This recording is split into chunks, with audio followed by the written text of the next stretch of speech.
Saudara, kami masih bersama dengan Wakil Ketua Badan Legislasi DPR fraksi P3, ada Ahmad Baidowi. Selamat malam Pak Ahmad. Pak Ahmad, tadi yang sebelum jeda yang saya tanyakan adalah P3 adalah bagian dari Koalisi Indonesia Maju atau di Kim Plus ini ya Pak ya. Ada yang menilai revisi Undang-Undang Pilkada ini hanya untuk kepentingan Koalisi Indonesia Maju. Bagaimana Anda merespon hal ini Pak? Saya kira tergantung sudut pandang ya. Ketika revisi itu disahkan, misalkan jadi nih, sekali lagi ini misalkan, itu di anggota Kim Plus itu juga di beberapa tempat menjadi korban. Contoh, di Kabupaten Sumeneb itu kan calon tunggal diinisiasi oleh PDI Perjuangan. Dan juga di tempat lain ada calon tunggal yang diinisiasi oleh Partai Golkar misalnya. Di Jember itu diinisiasi oleh Partai Gerindra.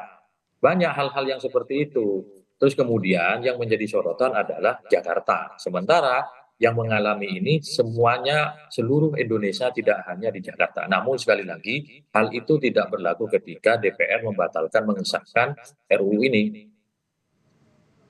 Namun ada dugaan revisi Undang-Undang Pilkada ini menjegal salah satu parpol hingga di Jakarta terutama tidak bisa melakukan atau mengusung calon sendiri, Pak Awi.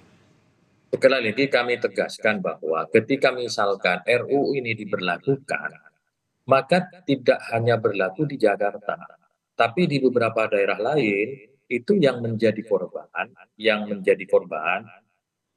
itu banyak, tidak hanya PDI Perjuangan.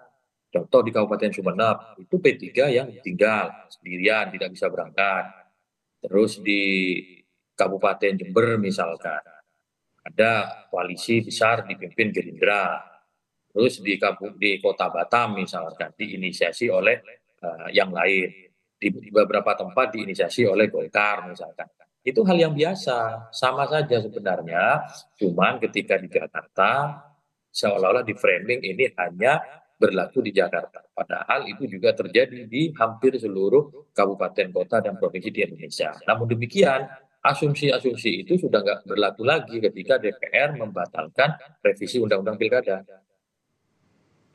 Baik, ini kan DPR akhirnya membatalkan pengesahan rancangan Undang-Undang Pilkada. Bagaimana dengan soliditas parpol-parpol di Kim Plus, Pak? Pak Awi? Ya soliditas tetap karena pilkada itu tidak ansih Kim Plus semuanya dari pusat sampai daerah. Di beberapa daerah itu ada varian-varian yang berbeda. Ada Kim Plus, ada Kim sendiri, ada hanya plusnya sendiri gitu. Banyak itu tidak hanya di mana? Di daerah misalkan di Kabupaten Sampang, itu daerah pemilihan saya, itu bercampur-campur itu. Kim Plusnya tidak dalam satu tempat, itu berbeda-beda. Dan juga di beberapa tempat yang lain, saya kira karena konteks pilkada ini berbeda-beda satu sama lain. Kontekstualitas lokalnya itu kan berbeda. Tantangan koalisinya di setiap lokal itu berbeda. Sehingga tidak otomatis Kim Plus yang ada di Jakarta itu juga seiring sebangun sampai tingkat kabupaten kota. Tidak mesti seperti itu. Pak Awi, menurut Anda masih adakah peluang untuk pengesahan revisi Undang-Undang Pilkada berlaku di Pilkada serentak 2024? Misalnya nih Pak Awi, tiba-tiba waktu pendaftaran diundur hingga DPR kembali menggelar rapat paripurna Pak Awi. Kalau soal mengundurkan jadwal itu urusan KPU, Pak. Dan saya kira tidak sembarangan bisa mengundurkan. Jadi jangan berandai-andai, itu wilayah KPU yang sudah diumumkan ke publik dan dijadwalkan gitu. Itu ranahnya KPU. Sampai hari ini KPU itu tidak mengumumkan pengunduran jadwal pendaftaran. Jadi jangan mengandai-andaikan hal-hal yang tidak semestinya. Bahkan di luar ini, kan KPU sudah tegas menyatakan bahwa pendaftaran dilakukan pada 27 sampai 29 Agustus. Ketika nanti ada calon tunggal, ada perpanjangan. Ketika masih ada satu paslon, itu ada perpanjangan pendaftaran. Nah, hal itulah yang kemudian kita hormati apa yang sudah disusun oleh KPU. Kalau semuanya diundur, bahaya dalam pelaksanaan pilkada ini gitu. Kasihan masyarakat. Pak Awi, nanti rencananya pada Senin pekan depan KPU rencananya akan berkomunikasi dengan DPR untuk menentukan langkah berikutnya.